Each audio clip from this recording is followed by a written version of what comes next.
Hi everybody, it's Mark Messier, and you're listening to Blueshirt Underground Show, the #1 Rangers podcast. Make sure you tune in to find out all the latest news. Let's go Rangers!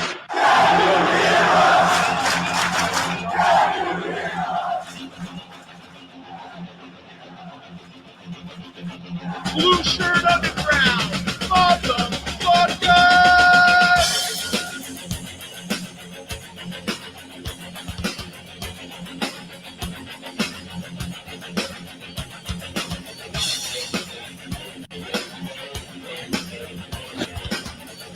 Can't BS a Ranger fan. Can't BS a Ranger fan.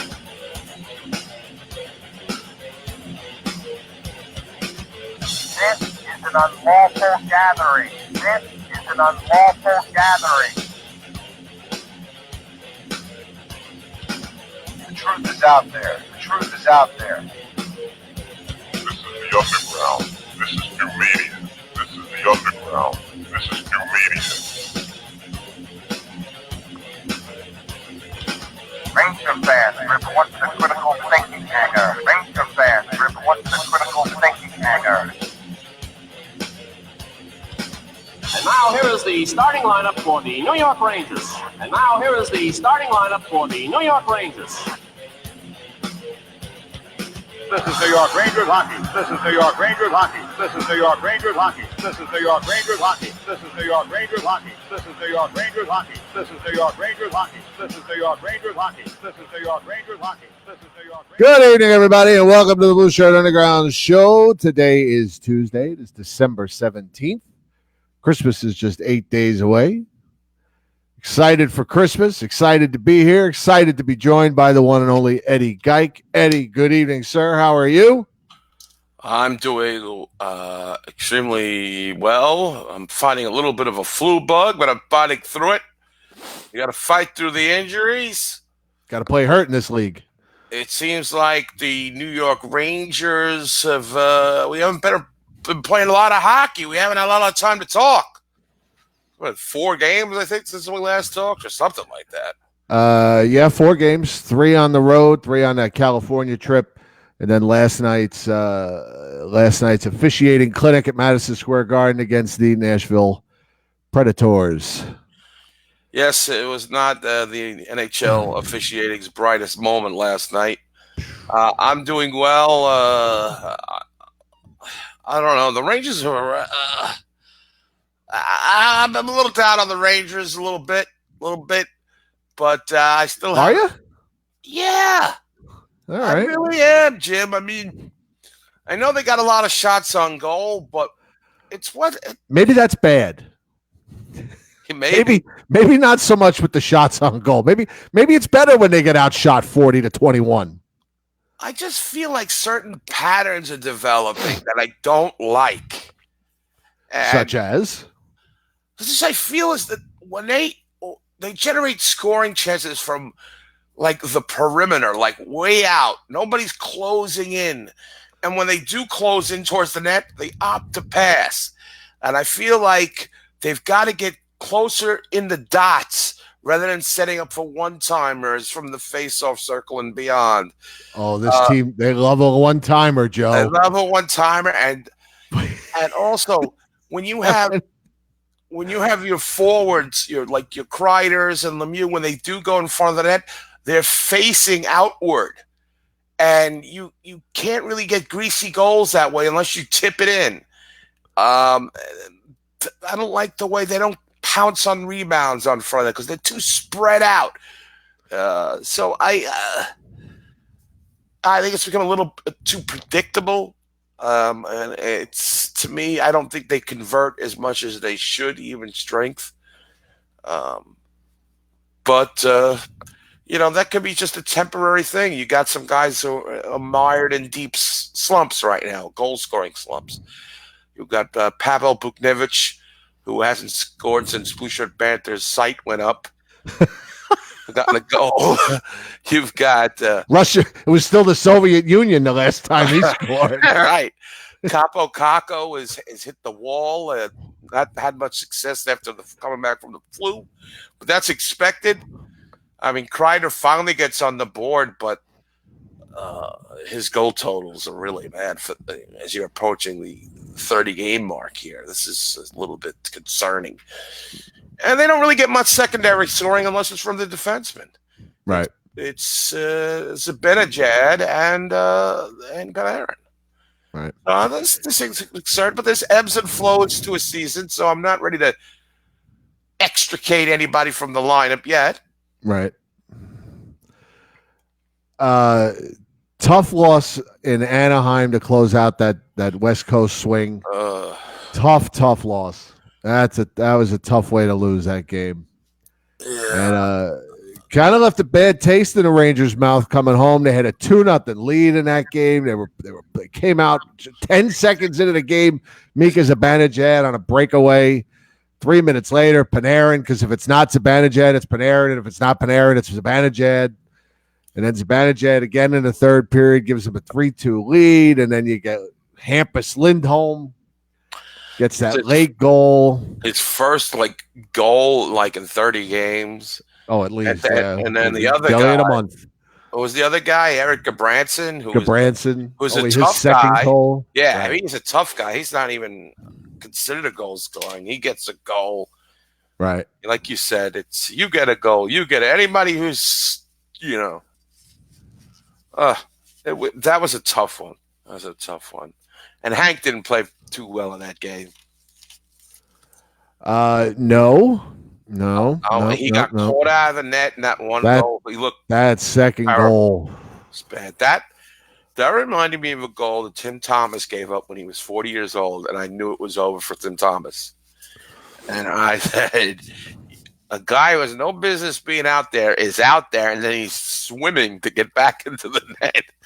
And he didn't look so good in the shootout either. Nope. And the Rangers, I think, they scored the first shootout goal in that. So I was a little. Yes. The Mo was in our grasp. The win was in our grasp, and Zibanejad, of course. And they blew it. Right. You blew it. I mean, yeah, that Lundqvist goal, that second one, holy cow. That was bad. Holy cow. What was he? And Joe immediately went into spin mode. Oh, he tripped. He hit a rut in the ice. And it was a bolt of lightning. It was an act of God. It was causus belli. It was this. It was everything. And then he goes back. He watched it 4 times and finally goes, oh, no, he didn't trip. He didn't trip. Well, he wants to maintain that there will be a place for him in the Henrik Lundqvist organization. After, they can't say anything bad about it. Hey, he knows he could be the future GM of this team. Right. We'll never get. You think we get rid of him that easy? He'll be back. Be selling sodas if he keeps up those saves. Be selling the big foam finger. So just to start the show off here. Good evening to everybody that's here. I see a lot of faces in the chat. Nick Adams is here. Johnny Prestano is here. Mario Morgado is here. Cutter's here. Costa's here. Salute. We have a guest this evening joining us in about a half hour. Gillian Kemmerer. She covers the KHL for Sport Express, and she covers hockey in China. So Jillian's coming on the show. She's from New York, but she's covered the KHL, and so we're gonna get some insight from her on this Kravtsov situation, as well as a couple other things that she's done. So we're looking forward to talking to her. She'll be here in about a half hour, and I want to tell you. You mentioned Capo Caco, who last night, Eddie, found himself on the 4th line. Oh no! Down there with Greg McKegg. They interviewed between the second and third period. I'm sorry, but when that guy opens his mouth, all I expect to hear is "ee-yaw, ee-yaw." Yeah, he's Makakakui. Yeah, he is. His mouth is just gaping. He has got some choppers. Holy cow. Yes. Well, listen. They're probably artificial since he's an hockey player. Caps. It's his fourth set of caps. So Capo Caco finds himself on the fourth line last night. And, of course, just looking around. And this was a little bit in our own group, and a little bit on Twitter, and a little bit on Facebook, a little bit here, a little bit there. Everybody's bitching line combos. What's with these line combinations? These line combinations. This coach can't make up his mind on line combinations. What coach can? Let me let you in on a little news flash here. Coaches change lines. Tortorella changed the lines all the time. AV changed the lines all the time. That's what coaches do. They don't change the lines. What else are they going to do behind the bench the whole game? What else are they going to do? They're drawing that little board? I mean, come on. They got to change the lines. They got to mix things up. They got to earn their cash. Of course. I mean, it's one of those things they can do to show that they're doing something. And he had last night he had Lemieux was on the, I guess it was I don't know if it was the first line or the second line, but he had Lemieux playing with Strome and Panarin, and I thought that line played really well. Lemieux's got to be re-signed. He's got to be re-signed. Oh, I hope so. I mean, I'm just trying to figure out what the hell we're in right now. Like, I don't know if I should get am I all in that they might make the playoffs, or just am I going back to my original thought? Again, it's still relatively early in the season, but I think the Rangers are like a real borderline playoff team now that we're in the thick of it. There's definitely better team. I mean, there's a lot better teams than them out in the league, but there's a lot of crappy teams that I think they're better than. They just got to show up and beat them. That Nashville game is a game they got to win. Nashville is not good. But I knew it was going to happen. I knew it was going to happen. I think Nashville exploited a glaring weakness with this team. The same thing Ottawa said. Nashville pushed them around last night, and the Rangers don't push back. They don't push back. Jesper Fast is laying on the ice, getting cross-checked, punched. God only knows what else was going on. Fondled, molested. He's getting his prostate checked down there. Nothing's called. The referee's standing right out, and nobody did a damn thing. And I'll tell you something else that bothered me, and I don't know if anybody else saw this. I pointed out to Jen, and she just thinks they're all kind of gun-shy at this point. But, there was a scrum in front of the Ranger goal. I think it was in front of the Ranger goal last night. And the 5 Rangers on the ice, 4 of them are in the crease, scrapping with Nashville players, and Capo Caco's standing about 15 feet away doing nothing. Just standing there. I said, that's no bueno. No bueno. I don't know what's finished for no bueno, but we'll stick with no bueno. It's not good. You got to get in there. He pulled it off Stalin. He pulled the Yari Grandstrand. And Jen said, well, what's he gonna do? What's he supposed to do? I said, I don't know, but you can't just stand there. Can't just stand there. You can't be standing there. That's as Sandy Alderson would say, that's a bad optic. That's a bad visual. When I see 4 Rangers in the crease and I see one guy standing by himself 15 feet away, no bueno. Do you really? No. Do you really want a first round pick fighting? I don't want him fight. He doesn't have to be fighting. But you can't be 10 feet away from your teammates. Come on. You can't. Get in there. Hold somebody. Come on. Nobody's fighting. Nobody fights. That's true. Even Buchnevich will get in one of those grabbing things. Josh Gimble pointed out last night that the Rangers lead the NHL in fighting majors. How the hell did that happen? It's Brendan Lemieux. What are they leading the league with fighting majors with 2? No, Lemieux's got a lot. Brendan Smith's got a lot. I guess. Couple. And in a game like last night, that's another question that I would have. In a game like last night, when the Rangers are visibly getting pushed around, why is Brendan Smith not getting any ice time last night? Brendan Smith's a guy that's going to get out there and administer a little discipline when it's necessary. But when I looked at the third period, he only had 5 minutes of ice time. Let me see what he had. Let me see what he wound up with. Boy, I didn't hear his name much last night. He had 12. He actually wound up with 12 minutes of ice time. Last on the team, though. And he plays 2 positions. Chris Kreider only had 11 minutes of ice time last night. Womp, womp, ba, boom. Yeah, I mean, yes, the Rangers got pushed around, and they never initiate the craziness. That's always annoys me. They're not the one that pushes anybody around. Right. I feel like their defensemen get freaking obliterated too. Like Hayek, like he was getting like knocked down every other night. Lindgren now takes a beating daily. It's like I wish Shea would be taking more of a beating. But these guys have taken a beating, and there's been. I mean, how tough the Rangers have a lot of. Let's put it nicely, skill players. Right. They don't have a lot of, like we said, big, brawny Canadian grit players. Farm boys. Farm boys. We haven't had that for a long time, if we've ever had that. Usually we import them from New Jersey or New York or Philadelphia or somewhere around then.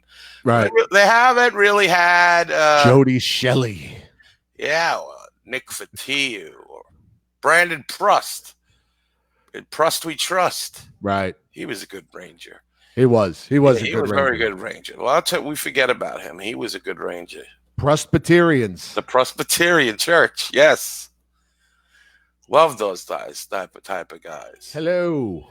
It's hard to find those guys with skill, but you see these losers, these other teams. Hi. What was the guy on who we play? Was it last night? Rocco Scapolini? Rocco Grimaldi? Rocco Grimaldi. You think, this guy's a loser. You think he's Italian or what? I mean, the guy's a loser. And Nicoletti's like, he's fast. Well, he better be at 5'7". I mean, again, no anti-Italian bias, but that guy's a loser. They had like 9 guys on them last night. I didn't know who the hell they were. It's like, I wonder why they're bad. They've got injuries, and they still lose to them. Rocco Grimaldi scored a goal. Of course. Of course, Ryan Ellis had to score a goal after he obliterates Buchnevich. Yes. 2 minutes. How that's a 2-minute penalty, I have no idea. And of course, no discipline from the league. I mean, honestly, this league can go fuck itself. When they talk about protecting players, the NHL Department of Player Safety, whatever they call that phony thing, that's a joke. That's a joke. That's window dressing, as they say. I think their intention is to protect the players, but the execution by the referees is so bad that I don't know what they see in that. Guy should have gotten 5 and thrown out of the game. Right. And then you see Buchnevich just lying there and heaping mess, and I'm hoping he's getting up, and then he gets up, and he's got that frown, oh, he's all right. Right. Grumpy cat, as you call him. Grumpy cat. Captain Happy. Mr. Warmth. Mr. Warmth. And just so many bad calls last night. Again, you don't want to hang it on all in the referee, but the refereeing was especially, the officiating it's always terrible. It's never good. Right. It's just like at every sport basically now. I don't know what happened. I don't know if there's more focus or more cameras on everything, but they miss an awful lot of the game. But Val, I'm not going to blame the referees for the loss last night, but Valaket made a good point. And he, if that hit, I think he was talking about the hit on Buchnevich. If that's a 5-minute penalty, like it should have been, then I think it was the Ekholm goal, or maybe it was the Yossi goal in the second period. One of them never happens because they're killing off a 5-minute major. Right. Impact refereeing. It did make an impact. Yes. And I don't understand that referee that's standing over Jesper Fast while he's getting cross-checked and punched, and he's looking at him, and there's no call. I don't know how you justify that. I don't know how you explain that. And he's sitting there like shrugging, like almost like a smug thing, like nothing to see here. How about that puck that Panarin shot that spun out on the goal line? Have you ever seen that happen before? Never. I've been watching we're watching hockey 40 years. I don't think I've ever seen that happen. Spin backwards. Right. and just lay there. And that could have been a big turning point of the game too. Could have. Well, Absolutely. Yeah, it was. Did you see? Sam made one. He apologized for it. He called Ryan Ellis, Dan Ellis, the former goalie of the Predators. Yeah, so did I about 6 times. So Yeah. I'll excuse Sam of that one. Yeah, I actually. I once went to a They're the range. Predators. I ain't got to know their names. Exactly. Well, the only reason I remember this dummy's name, Dan Ellis, Doc Ellis, is because Doc Ellis. I went to a Ranger game and maybe, what is this going to be? I'm going to say 2010, 2009, maybe. Rangers played Nashville at the Garden. Snow, like a blizzard, is coming in. But I sucker my cousins to go to the game with me. They live in Queens. Right. Snow, and it's like 6 inches of snow down. I remember that game. There was like nobody in the building, right? Nobody. It was like 6,000. Right. If that. It was like an Islander game. Right. Like it was at the Coliseum, the Barclays Center. And it's the only time I've seen that they had half price on beer. Because they had so little people there, they needed to somehow make some kind of money. Right. And Dan Ellis got a shutout against the Rangers. It was one of the worst games, and my late cousin Anthony was yelling, "How could they lose to Nashville?" Like that. They suck. Nashville. He's in a tizzy. And it was, I wonder what that was. Maybe you guys could figure that game up. But it was such a mess for me to get back to the island. It was like a caravan on the Long Island Expressway. One car led and one car followed. And we went like 30 miles an hour all the way to Long Island. And so all the cars on the side that didn't make it. So I was just looking at this article about Scott Kleinendorst, who, if you didn't hear, he was a Ranger defenseman in the early 80s.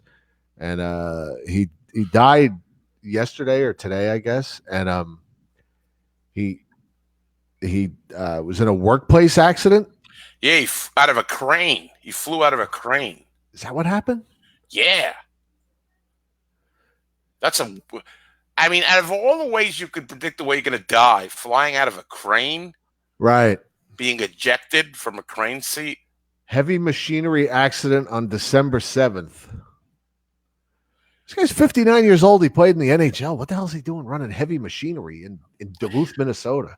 Oh, yeah, he didn't play all that long, right? He played with the Whalers. 8 years. He had an 8-year career, according to. He had a Porsche. He had a Porsche. It was stolen, but he had a Porsche. Scott Klein. I gotta make sure I spell his name right. I'm looking up his numbers here. Let's see. There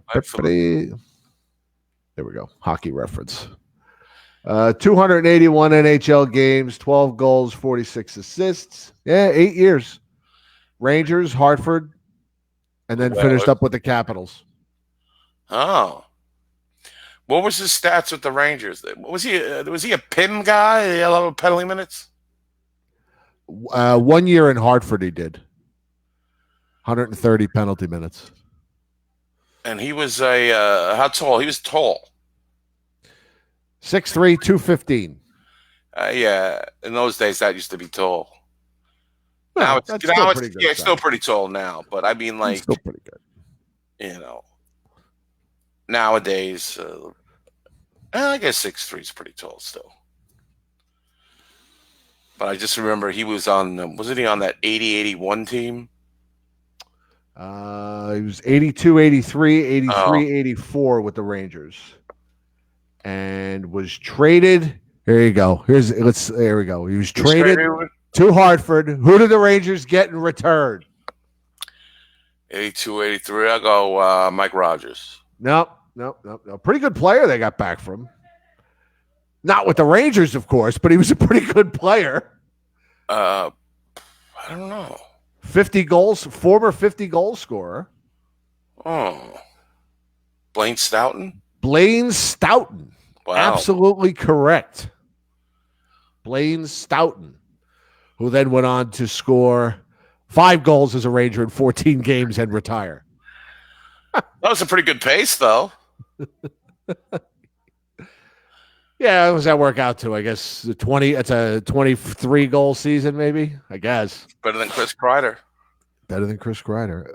Actually, he had 23 goals with Hartford when the Rangers traded for him, and he got 5 more with the Rangers, but then he retired.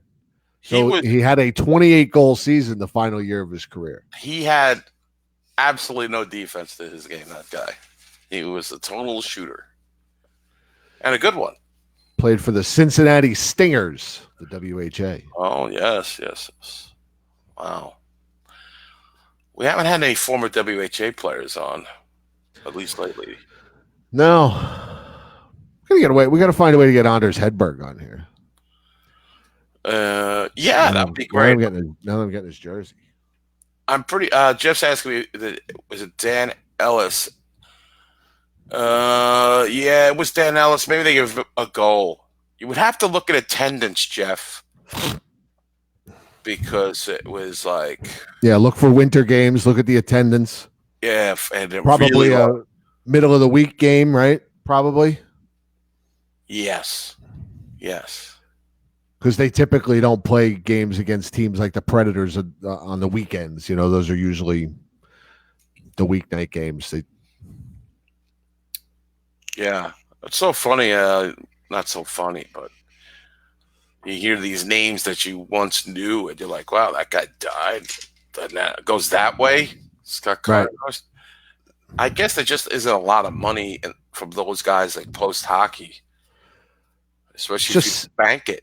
Yeah, it's just sad that this guy was almost 60 and was still running heavy machinery in the winter in Minnesota. You know, I guess that's just the way it is. The reality of it is that money doesn't last, and if you don't manage your money or have something to fall back on, you know, like we've talked. But like you said, you know, back then in the 80s, a guy like Scott Kleinendorf wasn't going to make a lot of money.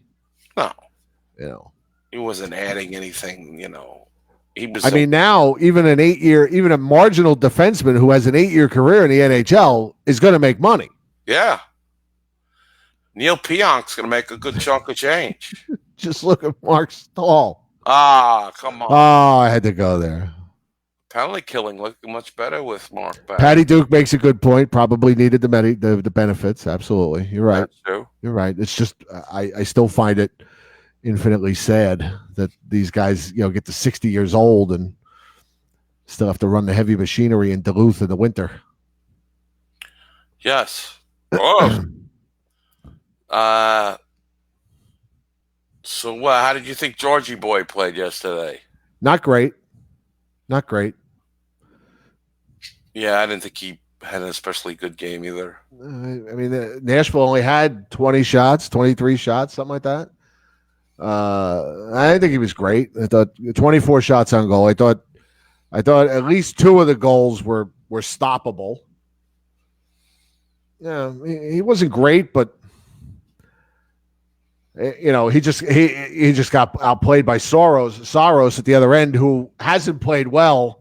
And then, you know, last night, of course, he finds his game. Yes, and yeah, of course. Well, that happens a lot against the Rangers. Right. And I'm sure we're going to talk to our guest soon about the other big news, the return of Vitali Kravtsov. Yes, playing in Hartford tonight. Yeah, I've got a lot of questions for her because I'm so confused by what's gone down and what could go down, and what's Shesterkin's deal too. Like next year, I think he can leave next year if he wants. I don't know I'm just confused. Well, it would appear that Georgiev isn't going anywhere, at least in the immediate future. Then we've got to go back to the old school 3-goalie rotation. I thought about it today. Sotart, Davidson, and Wayne Thomas, baby. You go 3 goalies. Why not? 3 goalies. Hank can start on Thursdays. Georgiev gets the Tuesdays and Wednesday games, and Shesterkin starts the weekends. There you go. Well, I mean, I don't understand. It's a very simple equation. They don't need these extra players. We already have Brendan Smith plays 2 positions. There, you already got it filled. Right. Let's see. He linked me. I got linked. Who linked you? I gotta look it up. Cutter. Oh, 82-83, the Rangers used 5 different goalies. Wow. Eddie Mio. On purpose? Eddie Mio, Steve Weeks, Glenn Hanlon, JD, and Steve Baker. Steve the hat trick maker Baker. This is the game. We got it? Yeah. When was it? It was 2010. 2010. Tortorella was the head coach. February 10th, 2000. Wow, Enver Leeson was on the team. Oh, Enver Leeson, Joe. What the day. Oh, the days. You found it. So what was the final score? Was it a shutout or? It was not. It was a 2-1 game. 2-1. And the Rangers, of course, had 38 shots. 37 went in. And who was in that Ranger lineup? It was Drury and Blair Betts, Callahan, Dubinsky, Brandon Prust, Vinny Prost, Vinny Prospel, Roosevelt, Matt Roosevelt. Oh, boy. Oh, UPS is here, I think. This isn't a very good team. They weren't a very good team. It says the attendance was 13,000. There's no way. No way. No way. Maybe they counted everybody twice. All right, here's some facts about this fucking game. Corey Potter. Corey Potter. Colonel Potter. Sherman T. Potter. Horse hockey. Justin Fried's favorite power play specialist, Eric Christensen. No, it's Nick Tortilli likes Eric Christensen. Oh, Nick Tortilli, sorry. Yes. Wow, that's just a fucking lot of losers in this game. Dan Hamhuis still playing. Was he on Nashville last night? Isn't he still on Nashville? How long has this guy been playing? He's hundreds and hundreds of years old. 16 years. Wow. He is 37 years old, and he was with Nashville from 2003 to 2010, then went to Vancouver and Dallas, and then back to Nashville for the last 2 seasons. 59 career goals in the NHL. Wow. Ham Hands Bill. Oh, Robin.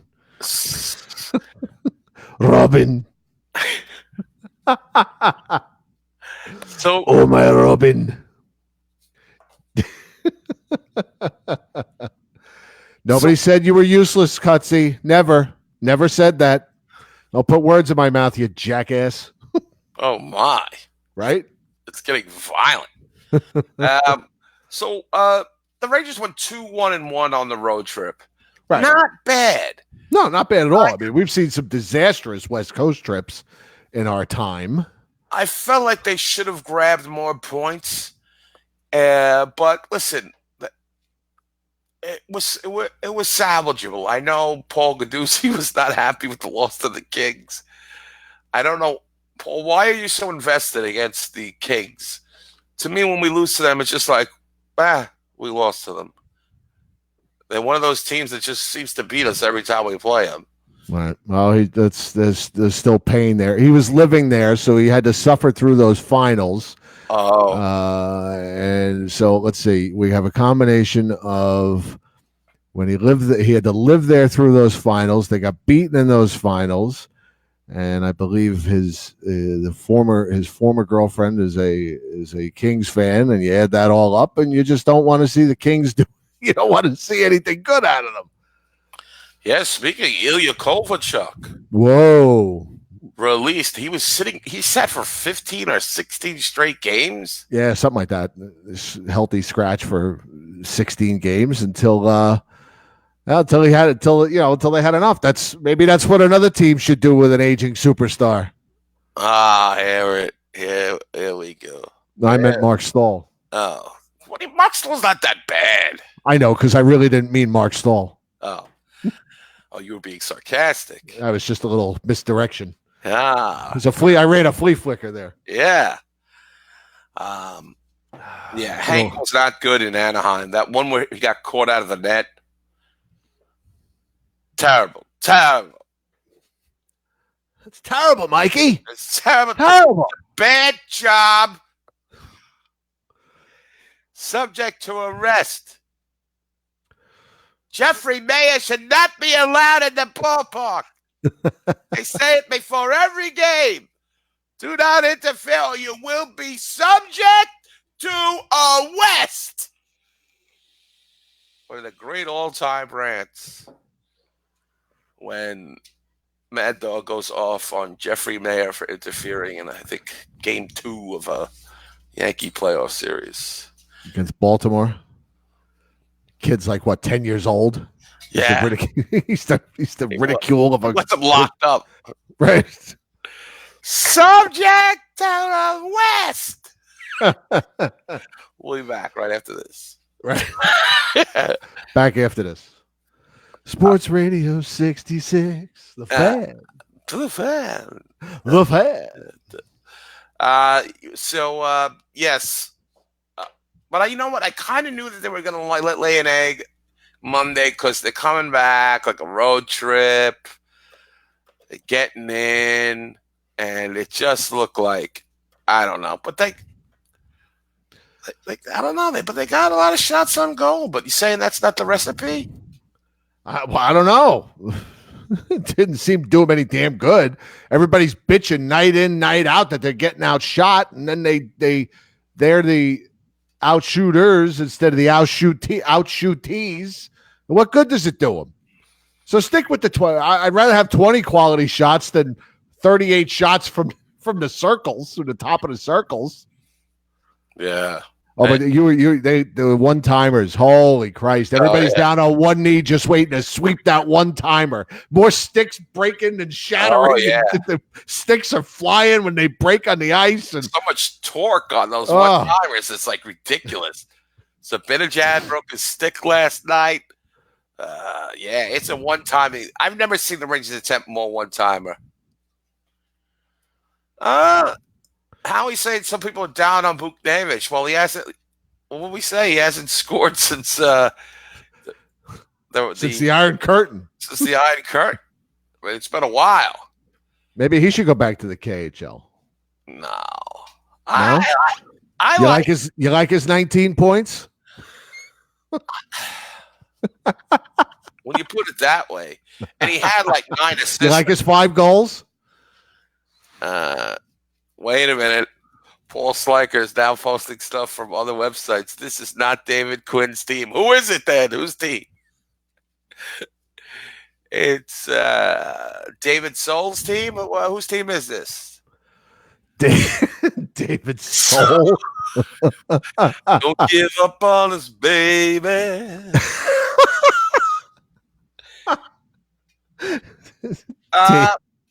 Buchnevich can be frustrating. I know we spent a lot of time saying he's overrated, and I think he surely is by some fans. I don't think he's overrated. You think he's intoxicating? No, I don't really. I don't know. He just is. He is what he is. You know, he's dazzling at times, frustrating at others. Well, he's Kovalev. He's Kovalite. Well, I think it's Paul Sliker. I think what Paul Sliker's maybe alluding to. Did you see the feature where they showed the Rangers coaches going over tape? Yeah, I liked that. I thought that was interesting. But, it was... You didn't like it? Oh. Now Howie's triggering me. Why? Because You people getting are triggered? pointing out the progress of Buchnevich versus Anthony Duclair, who has almost 20 goals. Oh, Anthony Duclair. I said it last year. Why don't we bring this guy back for a year? It's not going to cost much. No, but everybody said, Jim, you're crazy. Well, he's 25. He's played on 6 teams. Well, sooner or later, he's either going to get it or he's not. All it costs you is money. They don't have that. Now. We've always got money. All right. Jillian's here. You want to talk to Jillian? Sure. Let's go to Jillian. I got a lot of questions. You got lots of questions. All right. Let's bring Jillian in. Let's see. Here she comes. Ladies and gentlemen, please welcome to the show, making her debut appearance from, she writes for Sport Express, among other things. She covers the KHL. Jillian, I hope you got your last name right. Kemmerer. Do I have that right? Nailed Okay, it. good. Welcome to the show. Jim and Eddie with you here on a Tuesday night. Good evening. Thanks for being here. How you doing? Good evening. I'm good. I hear you have a lot of questions, so I hope I have a lot of answers. Yes, the man in the middle says he has lots of questions for you. Awesome. Yeah. Okay, well, I guess the first thing is Vitali Kravtsov is back in the fold. What happened during the initial send down to Hartford? There seemed to be a lot of conjecture on he was unhappy there.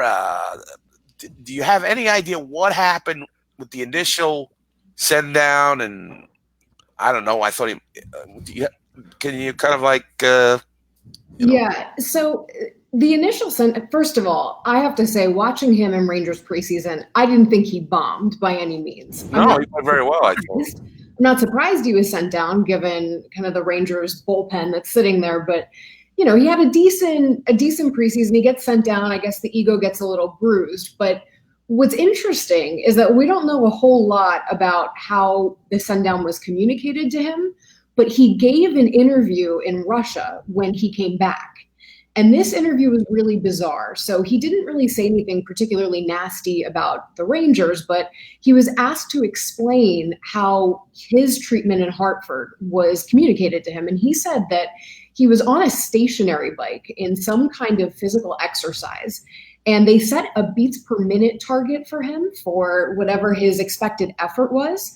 And he said that that target that they set for him, and I forget what the exact number was a target that he never makes no matter how hard he's exerting himself. And I spoke with a couple strength and conditioning coaches in the KHL, and I said, is this a possible scenario? And they said, yeah, of course.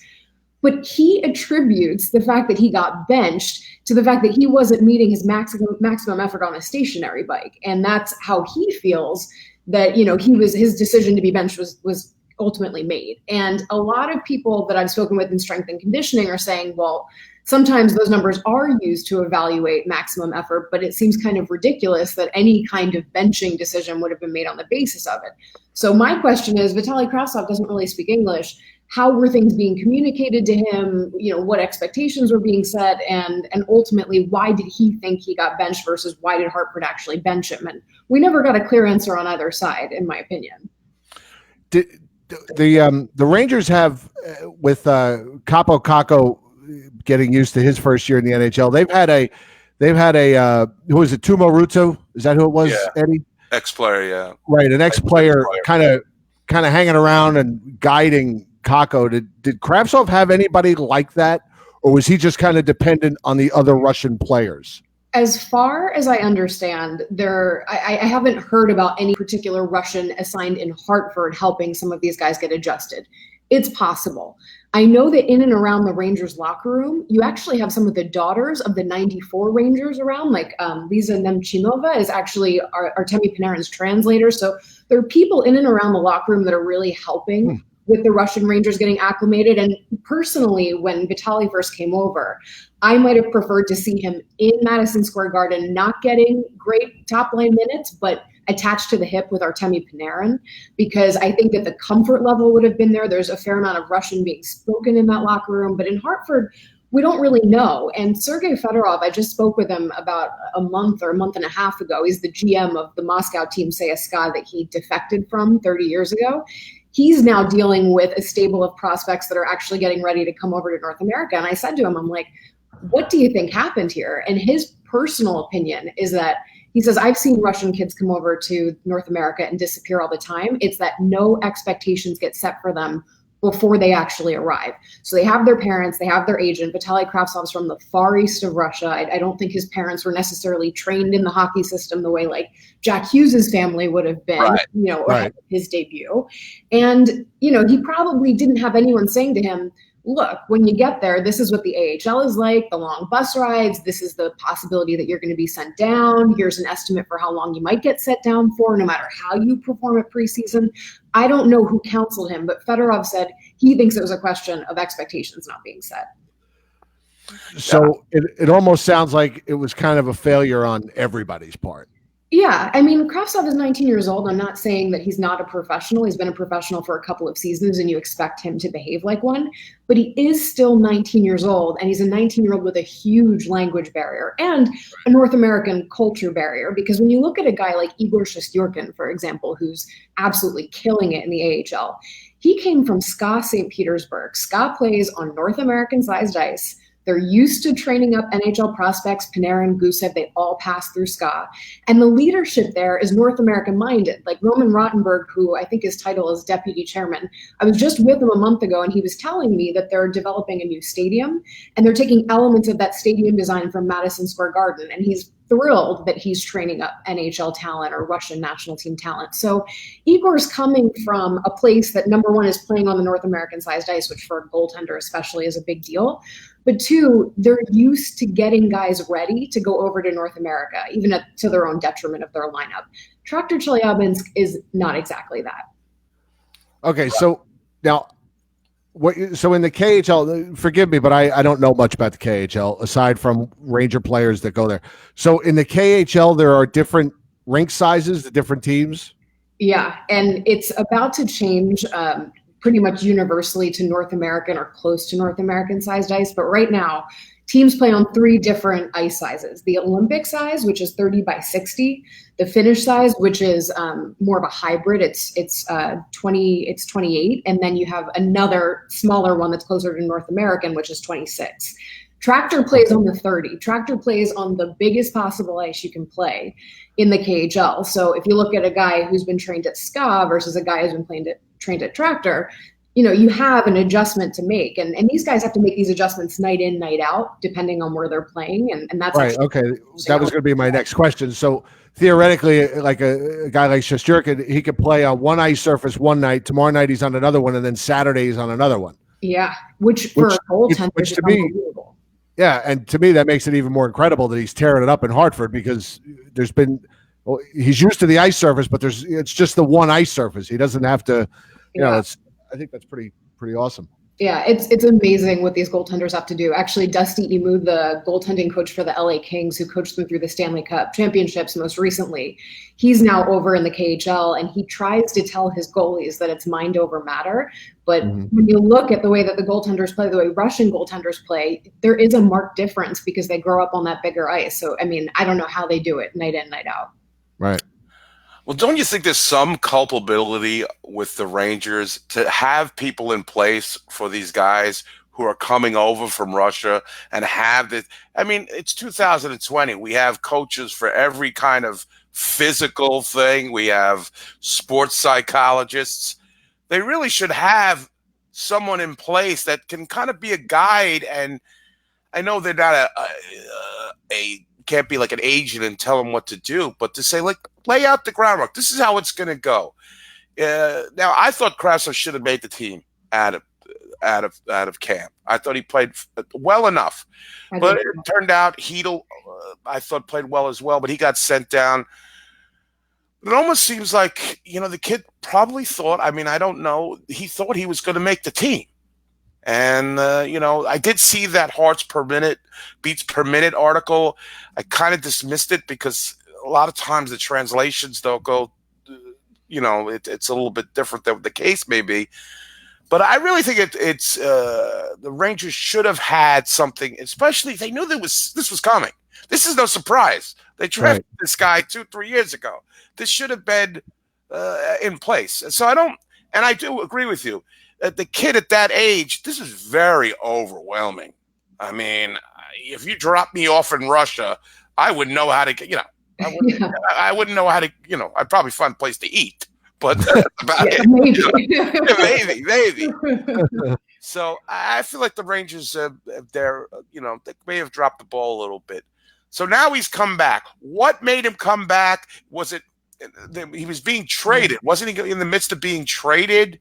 Well, okay. So back when he had his breakout Rookie of the Year season, when Tractor made the playoffs and he really got on the scene, there was talk that Scott St. Petersburg was interested in him. And if I wanted to see him anywhere in the KHL, perhaps even more than I'd want to see him in Hartford, I'd want to see him at a team like Scott, because he'd have to earn his minutes. If he got them, Scott's sitting at the top of the Western Conference right now. He'd be surrounded by prospects, by NHL alums, by good coaches. And I would say, okay, like this is a good place for a New York Rangers prospect to develop. There was no clear-cut reason why Vitali got sent down to the VHL. When I first heard about it, I started calling other KHL head coaches. And I was like, what do you think's going on here? And it just so happened that he was sent down during the international break, which is in December. It's called Pirvik Canal Channel 1. They have a cup. It's like the Russian national team, the Finnish national team. So a lot of KHL players are getting called to their national teams to compete. So the KHL always goes on break. And that's exactly around the time that he got sent down. So I was actually thinking, all right, maybe he only got sent down to get some playing minutes while the national team's playing. And that's actually what a couple of KHL coaches said to me. They said there's no way he's staying down when he comes, when everybody comes back from break, because Tractor Chelyabinsk is at the bottom of the Eastern Conference. They are not in a position to be sending a top New York Rangers prospect to their VHL affiliate. Now, there's been a coaching change. It's not the same team that Vitali came in with.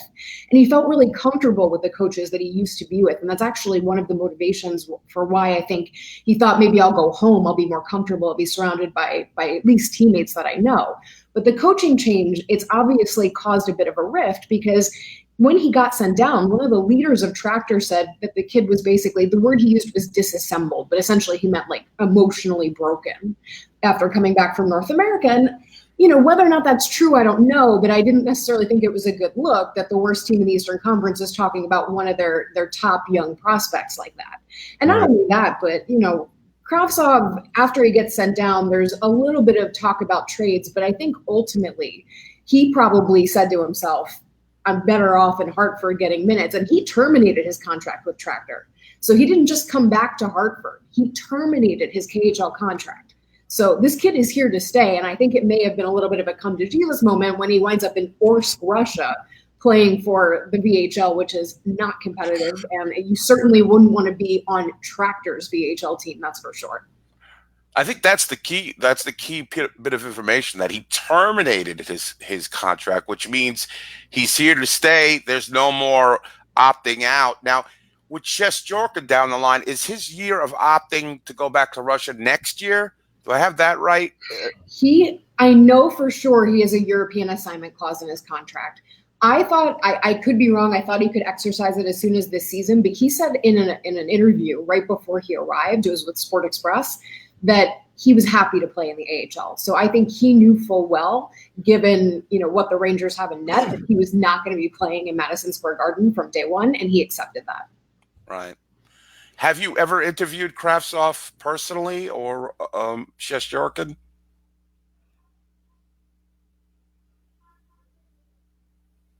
Oop. Gillian froze on us. She frozen on your side there? Yeah. We'll bring her back right after this message. Right. Oh, I think she's already back. Let's see. Here she comes. Okay, there you are. Yeah, you froze up on us. That's okay. The Russians have intervened. There you go. So, okay, you asked me if I'd interviewed them. I haven't spoken with either of them. I'm hoping to speak with them this season now that they're both here. Kravtsov's done a couple interviews in the KHL. He especially was doing them after his rookie season. He talked a lot about developing confidence that rookie season. It seems to be the thing that's still dogging him right now. Overall, he comes across as a really articulate and kind of impressive guy. He has this really interesting theory that, if Eli, I don't know if you remember, there was a kid named Eli Tolvanen, who was a really great prospect. He's now at the Admirals, but he's a Preds prospect. And he had a great season as well when Vitali had his great rookie season. And Vitali said, I had a great playoffs, but if Eeli Tolvanen wants the Rookie of the Year award, I'm happy to hand it to him. Like, he was just as good. So the kid comes across as like kind of smooth, humble. And he said, I don't want to be a meat and potatoes hockey player. I want to be something along the lines of a Pavel Datsyuk, or he even mentioned Lionel Messi. So he wants to be a creative Russian forward, but if you want to be a creative forward, you have to have confidence. I mean, he drafted higher than Alexei Kovalev. Like, if you want to follow in those footsteps, you've got to have the mental stamina to back it up. And I'm really hoping that Hartford doubles down on getting that set with him, because he has the skill, like undoubtedly has the skill. Yeah. And I think maybe coming to a coach who is, is kind of a yeoman, he gravitates to the more yeoman-like player, the lunch pail player. He might gotten disenfranchised at the first thing they think is defense. You got to play defense. You got to come back. But I think I like what you're saying about this kid. I just was wondering who was in his ear to make these bad decisions. And then he's taken down his Instagram posts. And then I heard that's kind of like something that he's been doing. He does this. Yeah. Is this some kind of phenomenon that happens with the younger players today, or is this something he does? The takedown was interesting. The only thing I'll say, and I have nothing to back this up, is I almost wonder if Tractor asked him to. They may not have. He may have just been a emo 19-year-old who was like, I'm going to erase all memories of my ex and move on. And he's 19. So, I mean, who knows why I love the Rangers. I love the Rangers not. I love the Rangers. I love the Rangers not. I'm going to show them. I'm going to take down all their pictures. Right. And then now you want me. You know what I mean? But I don't know. I don't know why he does it. He has now put it back. So, yes. He's always forgiven. That's Barry. That's the Mark Messier bury the hatchet ceremony circa 2019. That's how you do it now. You put the Rangers back on your Instagram. I mean, have you heard? Is now that he's back in Hartford? He's happy. He's going to run for mayor of Hartford. He couldn't be happier. He's thrilled. Is he? Have you heard? Like, what's he going to do? What's going to be done differently this time? We're going to make this work. We're going to, like I said, he's going to be Mr. Hartford. Well, how are we going to make? He's going to have Hartford insurance. He's going to, he's going to be at supermarkets cutting the ribbons. How are we going to make this work? Well, here's the thing. I think, number one, he actually did start, and he may have sought them out before, but he sought out Nigel Dawes, who was a New York Rangers draft pick, who's now he's like Mr. KHL, leading expat scorers. I mean, I think he's second overall in points in the history of the modern KHL. I mean, Nigel Dawes is owning the KHL. Wow. And he's been playing with Pavel Datsyuk in Yekaterinburg, so that's a really interesting squad to keep an eye on. But apparently, right around the time that Kravtsov first came back, Automobilist, Nigel Dawes' team, played Tractor, and Vitali sought him out and was talking to him. And I think now that Vitali's been to North America, and he's also seen the disaster that he walked back into, and I didn't even mention this, but Tractor is doing so badly, and the fans are so pissed off that they're writing these mass letters encouraging everyone to boycott, because they're saying, like, tickets were misappropriated, the team's mismanaged. So, like, this is just, he walked back into a shit show. And he probably knew, to some extent that was true, but I think it may have solidified when he got back. It's obvious that management doesn't have his back if they're making comments about him being broken, which I think is just so totally out in left field. So, I think he may have better expectations. But Sergei Fedorov said to me, he was like, if this kid wants to make it, he's got to have a plan every single game. And I'm really hoping that this little pause has encouraged him to be like a bit more mindful with the Hartford experience. But hopefully Hartford's made some changes too. Good. Yeah, Hartford. So Tractor, Eddie, it sounds like Tractor is the Mets of the KHL. Yeah, they fans boycotting. They're writing letters. Well, now I heard the Will Pond Zone Tractor. Yes, that's pretty. It's amazing, and throughout the history of the KHL, there've been so many players who came over, and even Russian players who played junior but could not make the transition into the NHL, and I've always been, and a couple other people that we have on the show that tune in, I've always had a drawn to the Russian player, the Russian mystique.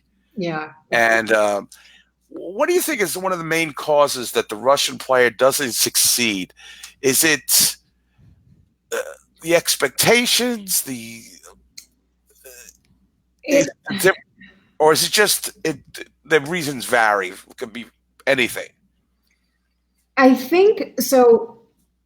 Now that we look at the modern NHL, and this is going to change dramatically over the next few years because the Russians are changing how they develop players, and the KHL is going to North American-sized ice. But you had guys who grew up in the Soviet system who played in the style of the Russian Five of the Detroit Red Wings, who happened to all be brought over together. They played on the same line, and so they were able to play that intricate passing play, the super creative hockey, all about possession, not necessarily about physicality. Although when you look at a guy like Konstantinov, he was very physical. It's not that the Russians can't be physical. Dirty, too. But yeah, and they played, they played a very special brand of hockey, and it's a brand of hockey I love. It's a brand of hockey that in today's NHL, given the speed and the physicality, it doesn't always work. It doesn't always translate. So you had that element that I think played into it for a while. But even today, I think some of it also has to do with language barrier and just completely different cultures in the locker room. If you go to a Russian hockey game, these guys don't talk on the ice. The North Americans are chirping at each other constantly. So when you're a Russian, you come over, all of a sudden you're being asked to communicate on the ice. Maybe you don't pick up to speed as quickly. So I can see reasons why there would be an issue. But, the goaltenders tend to do okay when they come over, as long as they learn how to manage their angles off of the kind of big Olympic ice. But the forwards, they have to find a way to combine the speed, the physicality, and then also the creativity that makes the Russians so cool to watch and that, made guys like Alexei Kovalev really go down in history in the NHL. Right. I mean, I love me some Russian players. I've hooked my wings to a lot of ex-Russian players who did not make it. One, Evgeny Grachev, former Brampton Battalion. But I think a lot of times, I really think they're ill-equipped. When you get here, things got to be in place. As far as I'm concerned, you got scouts all over the world. They should have liaisons between the players. Yes. And I don't care if Chris Kreider can speak Russian, but he's not going to be taking, Kravtsov to, Brighton Beach. May show him this culture over here for you. This, there's a community here. And it's very overwhelming for young kids today. And the pressure is immense. I mean, the pressure is immense. And I'm on record. I thought the kid played very well. And he's growing into his body. He's a big kid. He's a big kid. He's 6'3", and he weighs like 189. And I keep bringing up the Kovalev comparison, but it's an easy one. Kovalev's 6'2", so he's actually shorter than Kravtsov. And by the end of his NHL career, he was 222. But he started in the 100s. Like when you look at him in 94 pouring the champagne on the troll doll, he looks like a shrimp compared to what he looked like at the end of his NHL career. So Kravtsov has mental development, but he has a huge amount of physical development ahead of him too. Jillian, can you make Eddie's day and give him an Evgeny Grachev update? Isn't Grachev in the KHL? Is he? He might be. I have to double check it. She's probably I don't know. I have not followed him even for a second. With Avant-Garde, I believe. Oh yeah, that's right. He is playing for Avant-Garde. Avant-Garde is stacked at the moment, though. Do you know Slava Voinov is over there? Really? Yeah. You can. He's escaped the charges over there. Yeah, he's in exile. Start of season, yeah. The LA Kings said no, NHL said no, and he went right back over to Russia. He's pretty much blacklisted here in the NHL. And then, what about Kuznetsov? I know he's got some problems with international play. Does that flow kind of spill over to the KHL, or is that just a different entity? No, it won't. His impact with the IHF international play won't impact his ability to negotiate in the KHL should he choose to. So I suspect that if he wanted to come over to the KHL tomorrow, they'd be like, "Come on over. We got Slava over here. He did something worse." They really don't care in that KHL. They don't really care what you've done, huh? No. Yeah, he would be welcomed with open arms. They not really care about optics. It's the bottom line. It's hockey. Yeah, for sure. Right, for sure. So can you give us a little more? I know you recently interviewed Kovalev, right? Yes, I did. And I just saw him about 2 weeks ago in China. Now, what is Alexei Kovalev doing in China? So Alexei Kovalev is the assistant coach of Kunlun Red Star, which is the team that I've worked as the locker room reporter for the past season and a half. And they are the KHL's newest expansion team. They're almost entirely North American. And right now he's serving under Kurt Frazier, who was once the head coach of the Atlanta Thrashers. Then he was in the Dallas Stars organization. So Kovalev's working right under him. And Kovalev is actually doing a great job because this is his coaching debut. Last season would have been his first season. Right now he's running Kunlun's power play, which has gotten just more and more solid over time. But what's crazy about Kovalev is that he's 46 and he could absolutely still play. And last season, Kunlun was hit with so many injuries that they actually toyed with putting him out on the ice somewhere around December of last season. So Really? his name is always floating up there as a possibility. Like I know for a fact he's still listed. So he's transitioning into coaching, but he still has the skills and he has just this unbelievable stride. Like when you watch him move across the ice, like he'll skate these guys to death after practice. And his energy efficiency is unbelievable. Like everybody else is keeled over and panting, and Kovalev is like practically doing a figure eight up and down the ice. But yeah, he's doing really well over at Kunlun, and I think that his intentions would be to someday coach in the NHL. But as far as coaching goes, he would be an unbelievable skills coach. I don't think that's necessarily what he wants to do, but when I watch him go out and work one-on-one with these guys, like he still has it. It's really quite amazing to watch a coach be able to demonstrate. That's not so common. So he's 46 now? He is, yeah. Well, Yager's still doing it. They showed him he's playing in a Czech league. He's 47. So well, Kovalev is in a feud. Well, Kovalev feuds a little bit, and he's had a couple notorious ones over the years. But one of them is with Krikanov, who used to be the head coach of the Russian national team, and he's now the head coach of Dynamo Moscow, which is the team that Kovalev started on. And Kovalev retired, but then he came out of retirement to play in the Swiss league when he was the GM because they had some kind of injury, and he got back out on the ice for his the imports role. Mm-hmm. And I said to Krikanov, because I saw him just a couple weeks ago. I'm like, if Kovalev wanted to come back and play one game for his childhood club, would you let him do it? Like, I know the two of you don't get along, and you accused him of being the reason that you guys lost in Torino and everything else, but would you do it? And Krikanov's kind of surly. He's like an old Russian man. He just laughing it off. And then he looked at me and he's like, you know what? Honestly, end of the season, maybe. So I don't know. I'm voting for one more game for Alexei Kovalev. I don't know if he is, but I think it would be kind of cool to see him back out one more time while he still could do it. Yep. And a young Alexei Kovalev, without him, the New York Rangers don't win that Stanley Cup. He had a terrific run there. I mean, he did back in '94.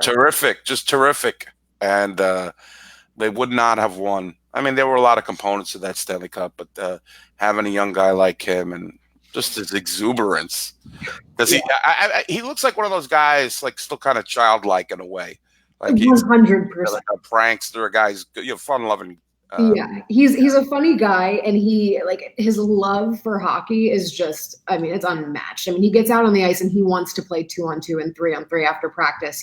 And every time he plays, he wins. So he still has the very much not only that childlike love for hockey, but he also still has that confidence that was so incredible about him when he played. So, Kovalev, he's the same guy that he was when he, had the troll and they lost it and found it. He's the exact same just a couple years later. Yeah, it's my little man. It's my man. But he speaks better English now. Yeah, that's okay. All right, Gillian. Well, thank you so much. Yes, Gillian, thank you so much. We appreciate it. This was fun. Yeah, I feel so much more knowledgeable about the KHL and how it works. And I feel more confident about Kravtsov now. This is going to work, Eddie. We're going to make this second time around this rebound relationship. We're going to make it work now. I even said on Twitter, I was like, Vitali, I'm studying Russian, you're studying English. Let's carpool karaoke it someday. Yeah. Let's do it. I'm here. You're the perfect liaison to get him, on the right track and let him know what's what. Because Hartford is not let's talk frankly. Hartford is not a place. It's not a thriving city. It's not. It's really boring, and it's really the arena is very old. It's not. It's just not conducive to fun and and doing it. But the Wolfpack are doing very well. He'll be there with Shesterkin. You know, maybe he'll get some help. As long as you're winning, everything's good. So maybe I think it's going to work out this time. I'm pretty sure. Rangers need to have Kravtsov up and playing on a regular basis. Yeah, he's coming from a city that's not so great in Siberia either. So don't discount Hartford. That's true. I don't think. Anyway, go ahead, Jim. All right, Gillian. Thank you so much for being here. Have a great holiday. You Safe too. travels wherever you're headed, and we'll talk again during the season, I hope. Sounds good. Looking All forward. right. Take care. Take care. Good night. That's pretty cool. I most of what she was saying about the KHL, I did not know. I know nothing about the KHL, so No. it was very informative. Yes, I didn't know they played on 3 different rinks. That's crazy. That league is just crazy. I mean, They're it really is. expanding in China. In Wow. China, yeah, they're expanding in China. Is that like real China or like Hong Kong China? I don't know. Why did you ask Julian what she was here? Hung up in We the just had an garage. expert on. She's in the locker rooms in China, and you're asking me. I don't know. I got hung up in the Grachev banter. Well, make sure if you're on Twitter, make sure you follow Jillian and you can check out her links and her website. And she does a good job. She knows her stuff. So, Oh, definitely. Very impressed. all right. So, anything else, Robin? No, that's about it, man. You want to call this a night? I know you're not feeling I'm your a little best. under the weather. Let me just take a quick gander at the schedule here before we say Toronto goodnight. Friday. I'm in Toronto. That's all I can think of every time I heard him mention Toronto. An original 6 matchup. I'm in Toronto. My cardiologist, Harold Mishkin. Let me see here. Toronto, I think, that's Friday. And then it's Kids Day again. We're doing this again with the kids. Sunday afternoon. Oh, I love these. I love it when the Rangers play at the same time as the Giants. That's such smart scheduling. Well, how about all right, so let me ask you this. There's a game Friday night against Toronto. Then they've got a game Sunday afternoon against the Ducks. And then they play Monday night, which is against the Flyers. How do you feel about a Sunday evening show? Yeah, that could work. Because they play Monday, and then the next day is Christmas Eve. The next day is Christmas Day.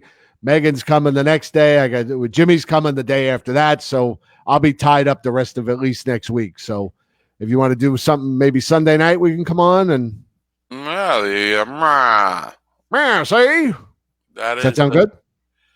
What is that? The 22nd? What is that? That is Hanukkah begins.